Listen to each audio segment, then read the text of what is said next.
hoe olona roa farafabetsany no mamaly ny fanontaniana anankiray.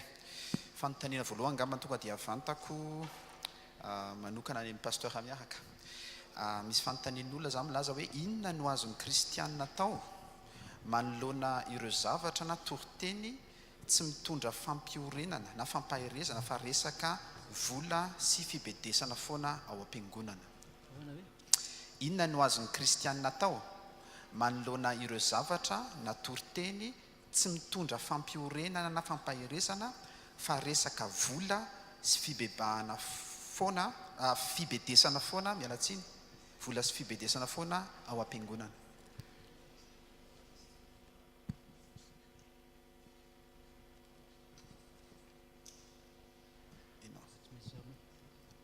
Raha azoko tsara aloha zany fanontaniana dia veriko tsara izy hoe nitoriteny olona moa zany dia mazava ho azy fa fatoka fotsiny amin'ny vola fibedesana ohatran'ny moral zany. Moral foana zany. Fa nahazo valiteny tsara tsika teo ny eo milaza ny hoe ny atao hoe tenin'Andriamanitra tompoko dia fanambarana fanavotana izy io.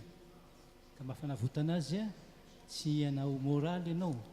Iteny olo izao mifanaovandry aza manao andry fa ny tenin'Andriamanitra miasa aminao. Rehefa miasa ny tenin'Andriamanitra ovan'izay zavatra zay izy io. Kory izy io tsy mahay manao azy satria ny lalàna tsy mampinampy mihitsy moika mampirisika. Tsy mampirisika fotsiny fa mampanga, tsy mampanga fa mamono. Ka tsy mety mihitsy ny lalàna fa manimba atsika. Fa ny fahasoavan'Andriamanitra nefa dia manova atsika mihitsy. Ny fahasoavan'Andriamanitra io ilay tenin'Andriamanitra. Rehefa tsy voazava ny tenin'Andriamanitra tsy hita ilay fahasoavan'Andriamanitra. Fa rehefa miasa ny fahasoavan'Andriamanitra dia manjary mandeha. Ary ny fanaovana ilay vola indray tsy mila tenenina akory izy io.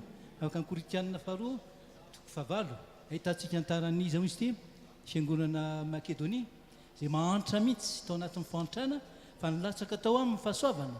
Tonga amin'ny fahasoavana dia nanjary name ary izy finaritra manome ka mifanomezana toko zavatra napo avy any amin'ny olona hiasan'ny tenin'Andriamanitra fa tsy ilay fanaovana manipulation. Tsika malagasy moa indray manao fanao atao hoe rakitra ho an'ny fianakaviana.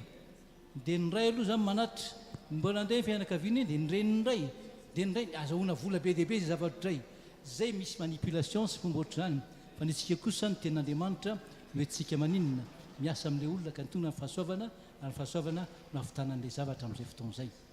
Ka ny amin'ny lafin'ny vola zay resan'izay dia anankiray amin'ny lafiny ataontsika hoe le hoe fibedesana na moral le fanontaniana hoe inona ny azon'ny kristianina tao raha zay mizavatra mitrango ao am-piangonana zany. Mitrango am-piangonana dia ny azo ambara moa zany tsy hitako izay azo atao amin'izany hoe inona no atao am-piangona fa ny mpitandrina ny tokony ampianarina hitondra ny olona ninona hitondra ny fahasoavana ary ianao zay mahazava-dehibe ny mandinika amin'ny baiboly foana.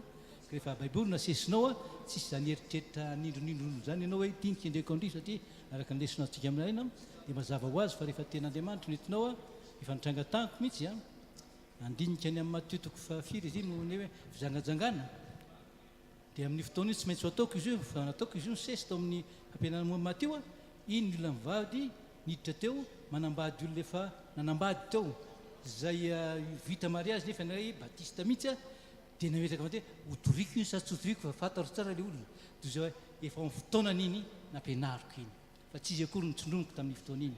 Koa zany eto ambavaka ny pasteurnareo mba hianatra inona izy fa mohana ny hevitry ny saotra masina ka izary zany izy zay mivaly mba mieko angam'izany. Saotra.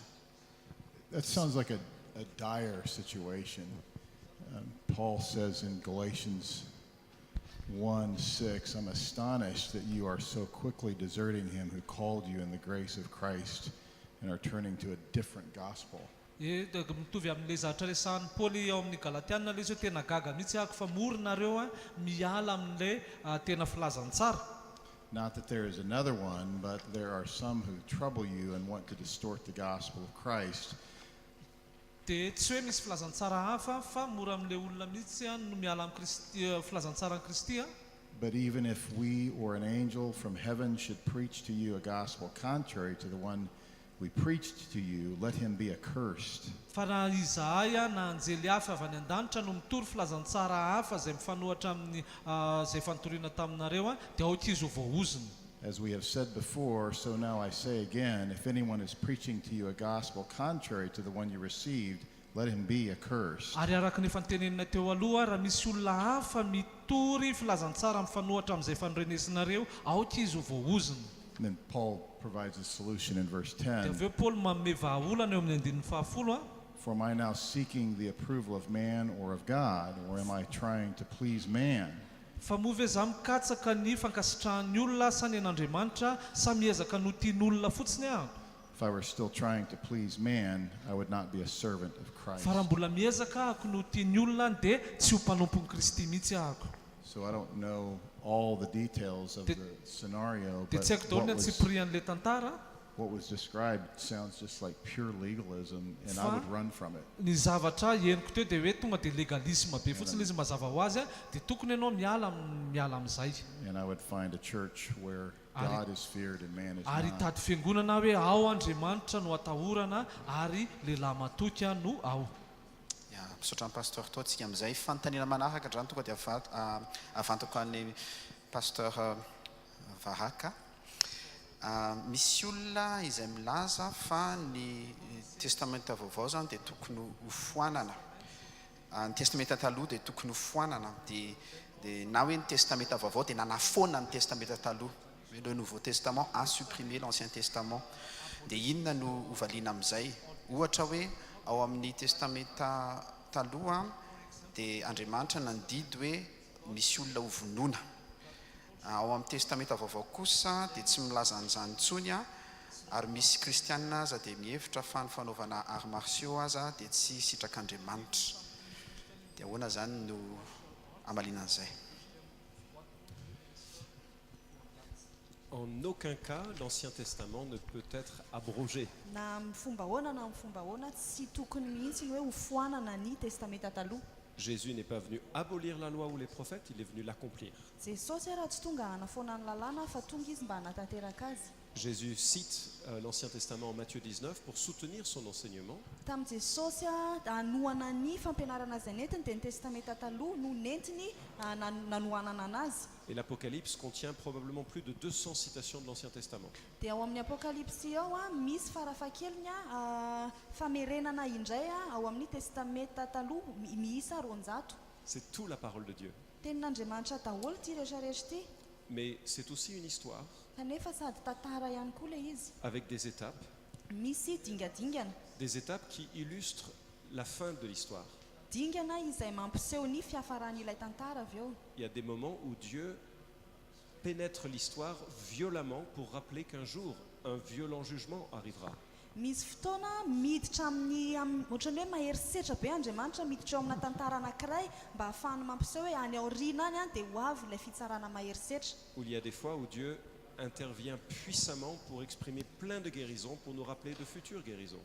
Dia misy fotoana ihany koa Andriamanitra miditra mikery manao fanasitranana mahagaga ahafahany mampiseho amintsika hoe any amin'ny farany any dia mbola ho avy koa ny fanasitranana ny olon-drehetra. Lorsque vous aurez lu un livre sur l'herméneutique Misy zao ohatra boky mikasika ny herméneutique ou suivi la formation d'herméneutique dont on a parlé, raha nanaraka an'ilay fanofanana mikasika ny herméneutique izay nataontsika teo ianareo, vous comprendrez qu'il y a des choses qui concernent Israël, un peuple sous Dieu, dia hitanareo amin'izay hoe misy zavatra mikasika manokana ny Israely izay vahoaka teo ambanin'Andriamanitra qui reflètent vraiment le désir et la pensée de Dieu. ary izay zavatra izay dia tena mampiseho mazava tsara ny tanjon'Andriamanitra sy ny zavatra iriny À un temps et un moment de l'histoire. tamin'ilay vanim-potoana manokana tamin'ny tantara iny. Mais nous ne sommes plus dans ce temps et dans ce moment, ni dans ce programme de l'histoire. Kanefa ny antsika zao efa tsy ao anatiny iny ilay vanim-potoana iny intsony. Ya. Mbola misy anampy ve? Eny tonga dia hiditra amin'ny fanontaniana manaraka tsika angamba ny avantako amin'ny pasteur Philippe Viguier. Inona no mahasamihafa ny mpitoroteny na ny preacher sy mpampianatra na ny teacher? Olona samihafa ve ireo ao amin'ny fiangonana? Mahasamihafa ny mpitoroteny sy ny mpampianatra olona samihafa ve ireo? Alors, je ne suis pas un expert sur cette question, Za tsy expert amin'io fanontaniana io mais il me semble que la Bible fait une nuance entre les deux. fa ny fahitako anazy nefany a misy fihavahana kely ihany lazain'ny baiboly mikasika an'izy ireo Que le don d'enseignant, c'est un don propre, hoe ny fampianarana dia fanomezam-pahasoavana manokana et même que l'office d'enseignant est une office propre. dia ny asa fanompon'ny fampianarana dia asa fanompona mitokana iny. Donc, comme on l'a déjà dit, je pense que dans la prédication, il y a de l'enseignement, dia araka ny fanotenentsika teo a za mieritreritra hoe ao anatin'ny fitoriteny a dia misy betsaka amin'izay ny fampianarana mais pas dans tous les enseignements, il y a de la prédication. fa tsy hoe ao anatin'ny fampianarana rehetra koa nefa dia misy toriteny. Mais en tant que berger d'une assemblée, Fa mampitandrina fiangonana iray ianao nefa responsable pour les brebis, hoe tompona andraikitra amin'ilay ondry ianao il faut prêcher et enseigner dia tokony a sady mitoriteny ianao no mampianatra avec l'équipe de responsables miaraka amin'le ekipa mpiandraikitra miaraka aminao et avec les dons que Dieu a donnés à l'Église. ary miaraka amin'ireo fanomezam-pahasoavana izay nomena ny fiangonana. Ya, mbola misy anampy ve?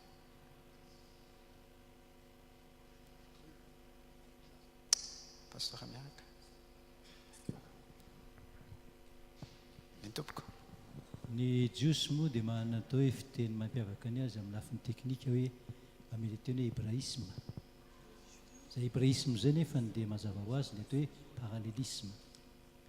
Mirazotra tsika amin'ny teny malagasy ary mirazotra dia misy endrika maro samihafa fa misy hevitra maro samihafa izay mitovy hevitra dia atao alahatra ohatr'izay izy io. Ny hevitra voalohany, faharoa, fahatelo, fahaefatra izay iray ihany ireo fa misy ambaratonga ny fahitana azy hoe mety aveto dia mifina makato dia mifina makato dia mifina makato. Ka raha miteny Timoty amin'ny Paoly amin'ny Timoty hoe mitory dia ampianariny daholo le teny rehetrarehetra moany hoe mitory izy amin'ny fotoana io ao daholo anjaran'ilay mpandinika mahantatra hoe ato ilay dingina ataontsika hoe dingina voalohany mety fampianarana izay dia hoe fananarana iny dia mety fampianarana karakara ny mpampianatra mampiasa ny ho azy itonany avy eo fa tsy mifamono ireo fa manana toerana mampiavaka azy tsiray avy. Misy nuance amin'ny teny frantsay, misy fihavahana izay. Izay fihavahana izay hain'ilay mpampianatra mamoaka azy tsara hoe ato izany izao anaovana azy. Fa rehefa mitsindriana ihany koa tena fampianarana fotsiny mety hitranga izay niavantsika teo, mety hitranga fa mazava ho azy fa izy rehetra saika voakasikasika daholo eo any amin'ny fisaina jiosy hiavahana zavatra maromaro ohatr'izany. Analogue koa mbola ampiasandreo hoe misy analogie de la foi filaza teo, analogie amin'ny mot tsirairay avy. Ny analogue reny rehetra eny azo ampiasaina izy eny hifanampy. Ka tsy mifamono ireo tsy ampidinina ireo fa za miresaka amin'ny atao hoe amoaka ninona baiboly zany rehetrarehetra zany mamoaka azy tontolony zay ny tianambara. Eny ah.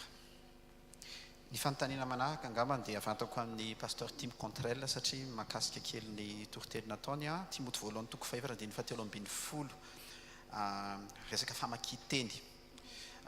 Manontany zany le olona hoe tsy nanana be baiboly ozy izy ny olona tsirairay tamin'izany andro zany. Ankehitriny ve ozy izy tsy tokony any an-trano ny tsirairay avy no manao an'izany ny famakian-teny zany.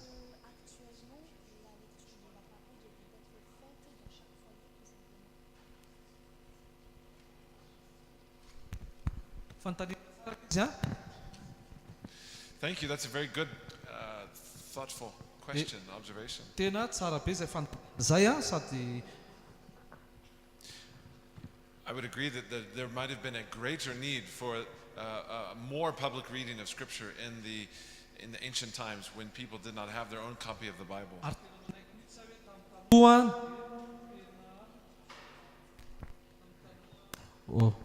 Tamin'ny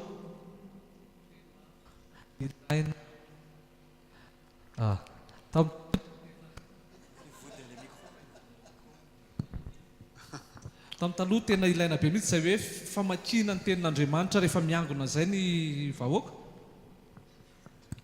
So for people in the ancient world or today in a more rural or a less literate culture, dia tamin'ny olona taloha zany na ihany koa amin'izao vanim-potoana izao ohatra hoe any ambanivohitra kokoa izy zany hoe mbola tsy dia misy fandrosoana kokoa. It might be the only way the only access they have to the Bible is to hear the public or the oral reading of Scripture. Dia mety zay ihany fomba tokana ahafahan'izy ireo mihaino ny baiboly dia amin'ny lalany hoe iarahana vakina le izy vakina mafy le izy ao anatin'ny fotoam-pivoriana.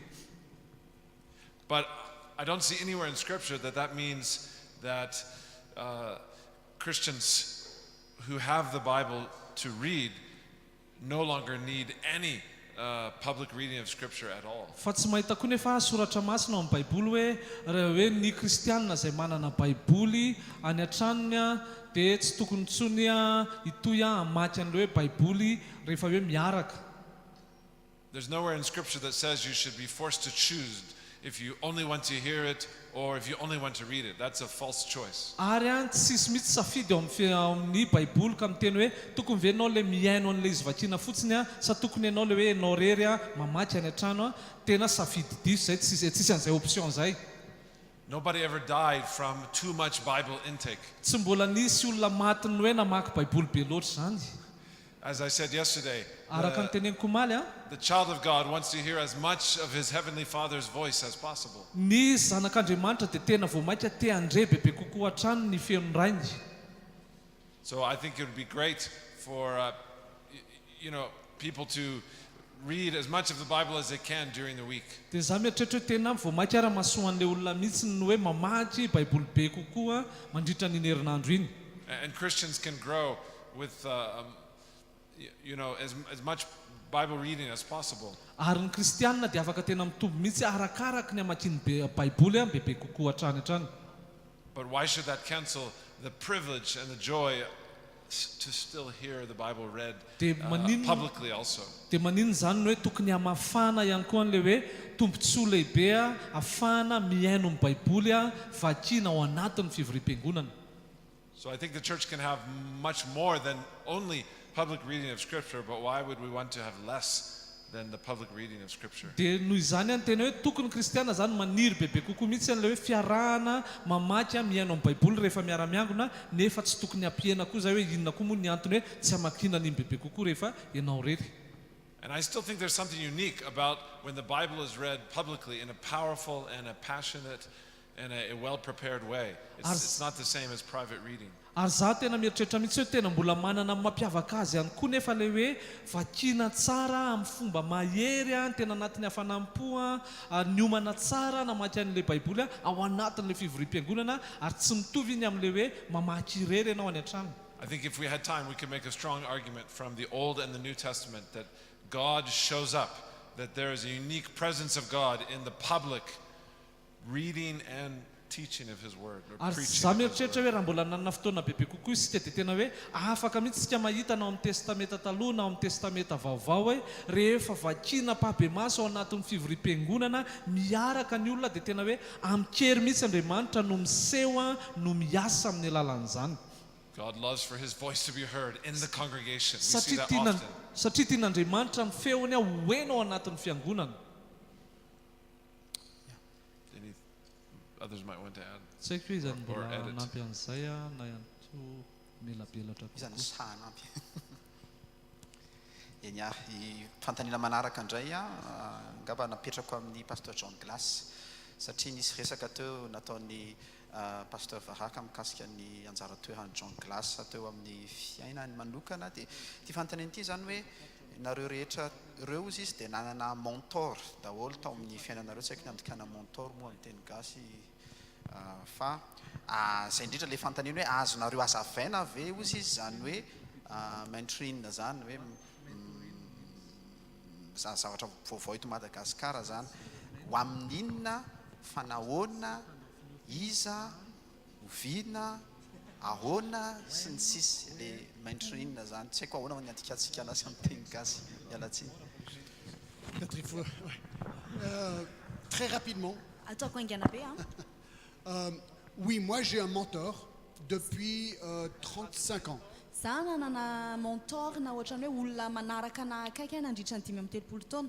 Quand j'étais à la faculté de théologie en Californie, Tamin'izaho tany amin'ny sekoly teolojika tany Californie j'ai demandé à un professeur dia nangataka professeur anankiray zay ahako qui était totalement l'opposé de moi d'être mon mentor.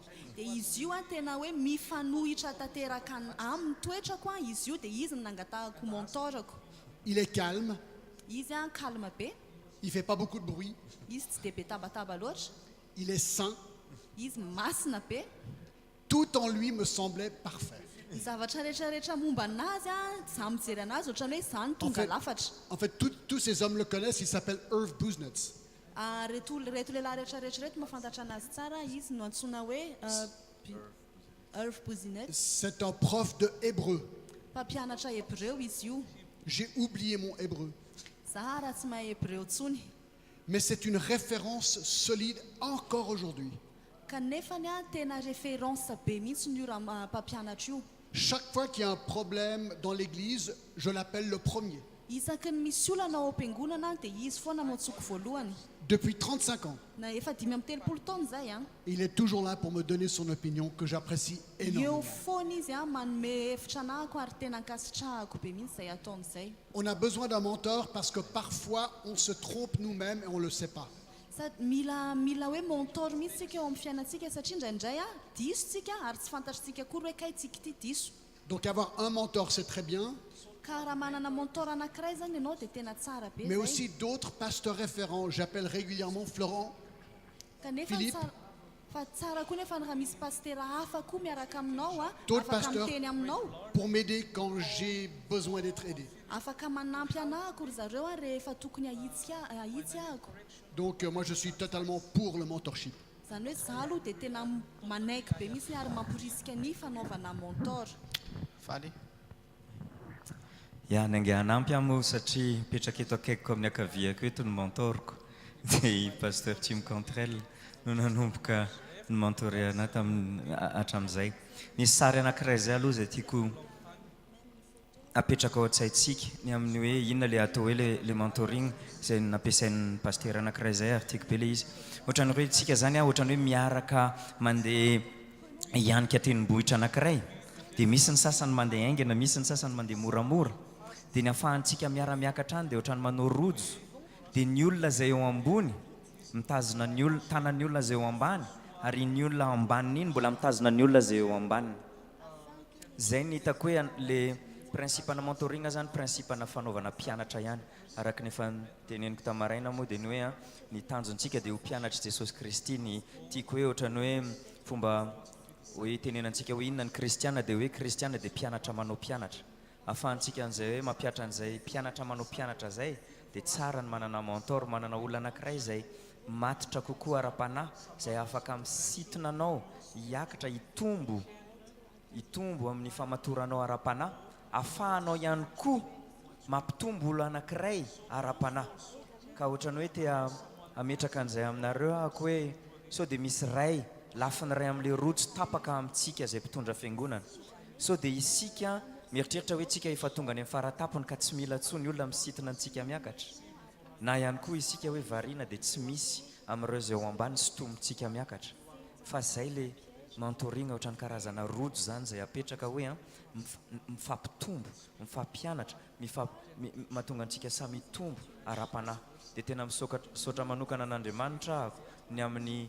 nanametrahany antirahalahy ty teo amin'ny fiainako satria eo ny toritenyten'Andriamanitra fa eo ihany koa le fotoana zay tena ilaivako hoe olona anankiray zay tena mampiseho manokana eo amin'ny fiainako an'izay fomba tokony hoe ampiariko zany ten'Andriamanitra zany sy zay tsy mety teo amin'ny fiainako ka dia zay angambany afaka teneniko amin'izay tazomy ihany micro satria mivantana amin'ny fany ngamba ty fantaniana manaraka ty hoe azo antsoina hoe mpitandrina ve ny olona rehetra izay mitoriteny nefa tsy anaty fiangonana akory izy azo antsoina hoe mpitandrina ve ny olona rehetra izay mitoriteny nefa tsy anaty fiangonana akory izy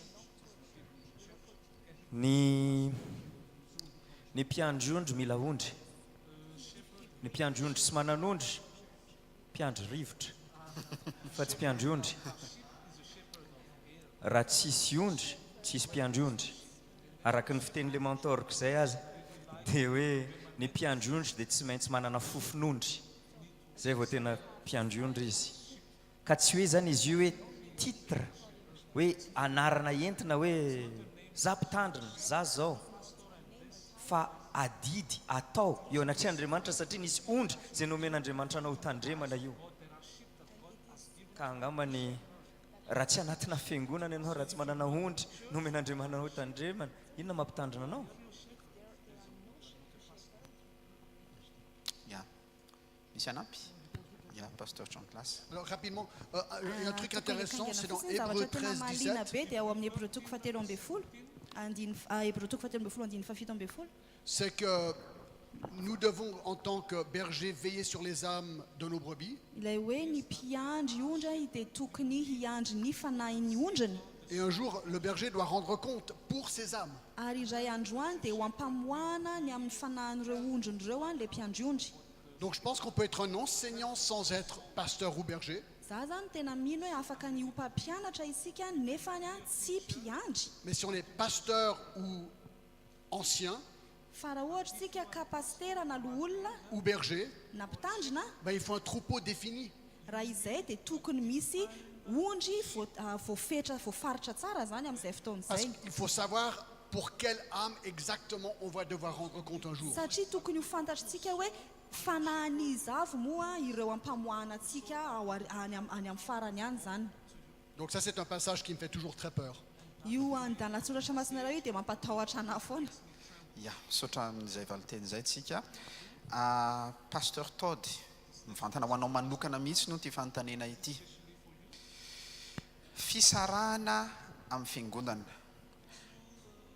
Misy azo atao ve alohan'ny hiala amin'ny fiangonana sa rehefa tsy mety dia afaka miala?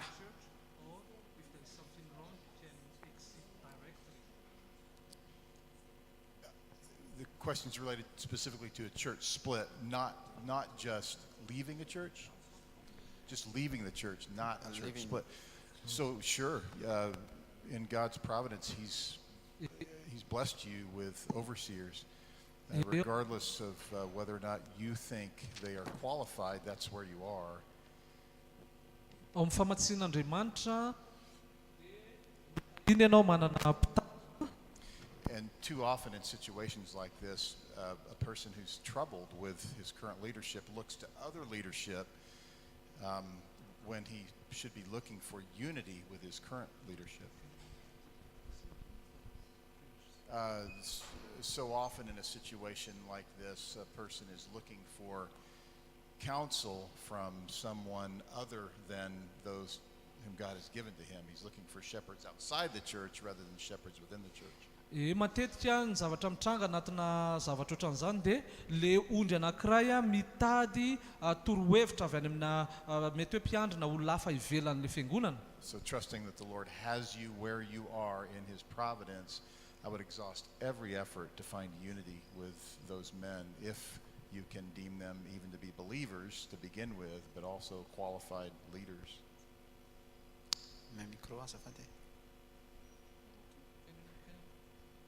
Yeah, so I would exhaust every effort to nurture unity with those whom God has given you as your leadership. First, to determine that they are believers, committed to the same gospel. That was my concern earlier. I think we're talking about the question I answered earlier, that what was described there sounded like a false gospel scenario, a false church. Ye. Ka ny zavatra voalohany aloha dia ny toe-po tokony ananana dia ny atao ny zotom-po rehetra izay ahafahana hoe mifanantona sy mifampiresaka sy mifampiavana raha mbola misy ny korotana ohatran'izay zany anatina fiangonana raha tena eritreretintsika fa tena hoe olona mino tokoa ireo loholona izay napetraka Andriamanitra eo amin'io fiangonana io sy ihany koa hoe manaraka ny fenitra izay nomeny tenin'Andriamanitra amin'izay tokony hoe toe-panahy sy traike fananan'ny olona izay loholona. But the hallmark characteristic that's critically important for you and those that you're pursuing is humility. If you pursue that with true humility, wanting to learn, wanting to believe that God can repair the situation if at all possible, that's what you need to be looking for in the leadership. If they will respond in humility, teachability, a willingness to say, listen, we're as concerned as you are about your concerns, let's talk about it. If you don't get that, then I don't know that there's any hope. Ny amin'izay zany zavatra tadiavinao dia nitady aloha hoe tena misy fanetretena ve eo amin'le mpitondra fiangonana ihany koa vonina hifampiresaka aminao, vonina hifandinika amin'izay mety ho olana ka hoe miaraka hitady vahaolana ao anatin'izay. Fa raha sendra hoe hitanao hoe tena hoe tsy azo resahana, tsy azo ifanakalozana zany dia tsy haiko raha misy ny fanantenana raha amin'izay. Anyone else want to answer? Malheureusement, même si je suis encore jeune, mampalahelo fa na dia mbola tanora kely aho a je suis passé par 5 divisions d'église. efa fitsaraam-piangonana 5 zay no nolalovako. Et ce qui me parle le plus des Écritures sur ce sujet, ary ny zavatra tena miteny be amiko avy eo amin'ny soratra masina mikasika an'io resaka io a et qui m'a le plus aidé dans des situations critiques, ary tena nanampy be anahy mihitsiny tamin'ny hoe fotoana sarotra be c'est de me demander 2 questions. dia ny mametra-panontaniana roa amin'ny tenako.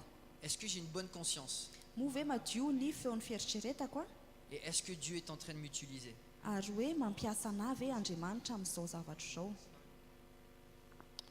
Inyary angamba fantaniana farany androany a avantako amin'ny pasteur Dave satria raha tsy diso izy nampianatra mikasika ny fahefan'ny mpitandrina.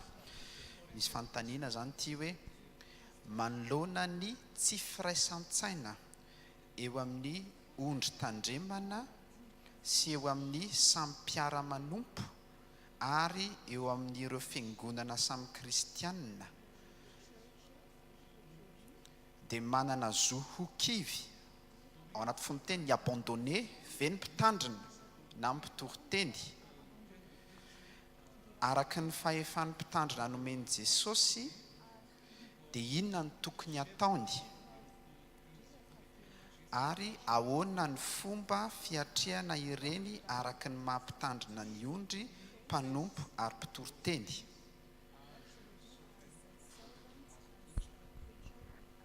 Okay, I'm trying to see if I can get the situation right. Tsy haiko raha azoko tsara le zavatra mitranga. The pastor is the shepherd of the congregation, Ny pastera mampiandry an'le ondry anazy le fiangonana anazy and there is a division in dia the, misy in the fisaratsarana congregation. ao anatin'le izy ao anatin'le fiangonana.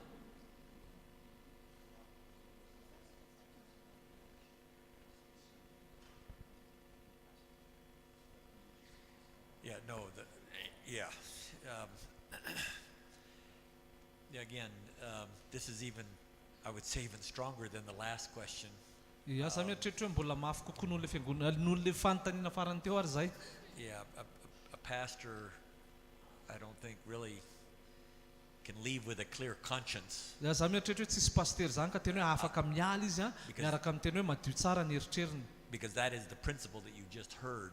Satria zay le zavatra fitsipika vao You know, eny a clear conscience and am I being used? hoe le hoe manana madio tsara ny eritreritra ao any dia moa ve ampiasain'Andriamanitra ahako. Just because there is a fight, division amongst the church or the leaders Dia tsy hoe misy ady fisaratsarana eo amin'ny fiangonana na eo amin'ny mpitarika doesn't mean you're not being used. tsy midika zany hoe tsy nampiasain'Andriamanitra ianao. You are there to be the light. Eo ianao mba ho fahazavana. And there is one principle all pastors should hold to. Dia misy fitsipika anankiray izay tokony tazomin'ny pastera rehetra. Unity Fiombonana should be your guiding principle. tokony ho isan'ny fitsipika mitondra anao. Unity on the gospel Fiombonana firaisana amin'ny filazantsara, and unity on the authority of scripture, firaisana amin'ny fahefan'ny soratra masina, and then fight for unity. dia avy eo miadiva ho an'izay firaisana izay. You don't want to fight to be right. Tsy te hiady ianao mba hoe ho hita fa marina. And so you really cannot have a clear conscience Ka noho izany tsy afaka manana hoe eritreritra madio ianao if you're in the middle of fighting for unity. raha ohatra ianao ao anatin'izay tena hoe mpivoan'le hoe miady mihitsy ianao an'izay firaisan'izay. Now the congregation, the sheep, might ask you to leave. Ary mety le ondry le fiangonana no angataka anao hoe miela. They might tell you to leave. Mety teny aminao mihitsy izy hoe miela. That's different. Izay indray hafa. That's you fighting and being there, and God is moving you somewhere. Fa ianao no miady ary mety hoe Andriamanitra no mitarika anao any amina toerana hafa. But again, it's the motive. Fa le tena izy le motivation le fikasany fo.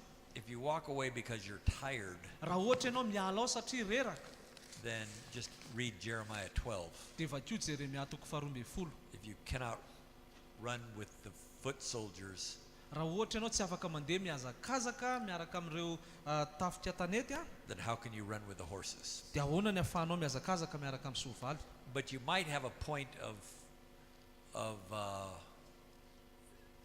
discernment fa mety afaka koa nefa ianao mandinika where you observe in the fight mandinika ianao that you can see that God is moving you, dia hitanao mihitsy hoe Andriamanitra manetsika anao, and that even though you know your differences maybe might be with the leadership or with the church people, ohatra le zavatra mampiavaka anao amin'le ondry na amin'le olona hafa ao anatin'ny fitariana, to protect of the church, dia mba hiova ny fiombonan'le fiangonana and you remove your, dia manala ny tenanao ianao.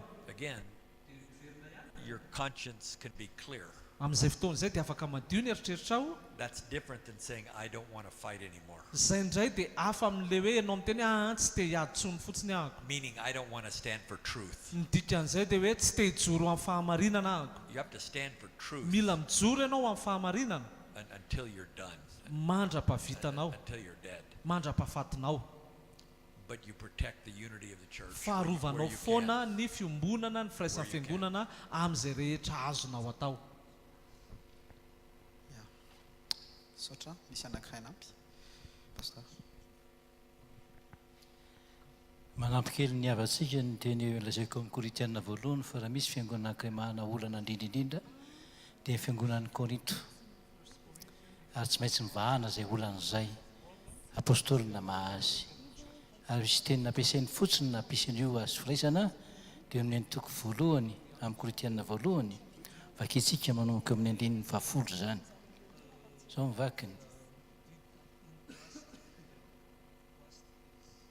Ary manaratra anareo aho rahalahy amin'ny anaran'i Jesosy Kristy Tompontsika mba iray teny ianareo rehetra ka tsy iray fisarahana, ka tsy hisy fisarahana eo aminareo fa mba ho tafakambana tsara ianareo iray amin'ny hevitra.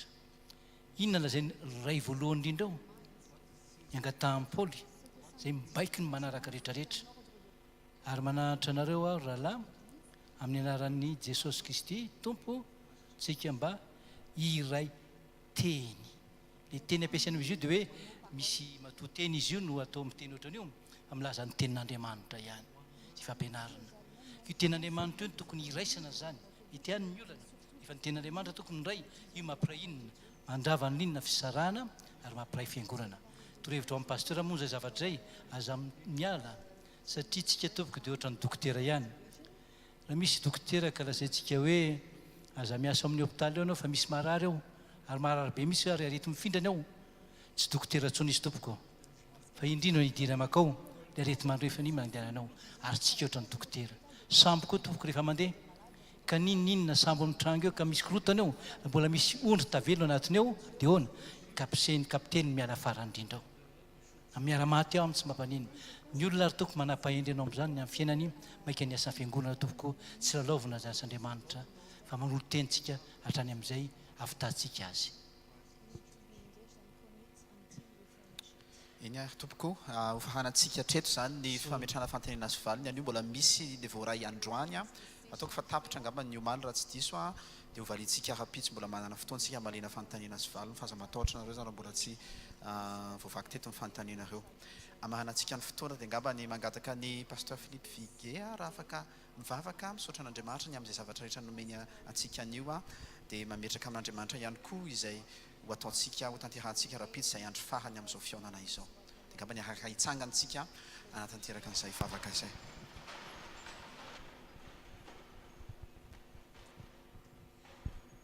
Merci Père Céleste, parce que tu nous promets dans ta parole que ta parole ne revient jamais à toi à vide, mais elle accomplit toujours ses desseins. Et alors qu'on entend ta parole, alors qu'on se sature de ta parole, de nous d'accomplir ta volonté dans nos vies. Amen.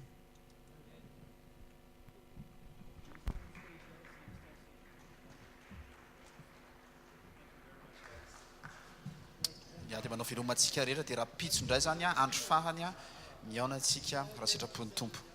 Veloma tompoko.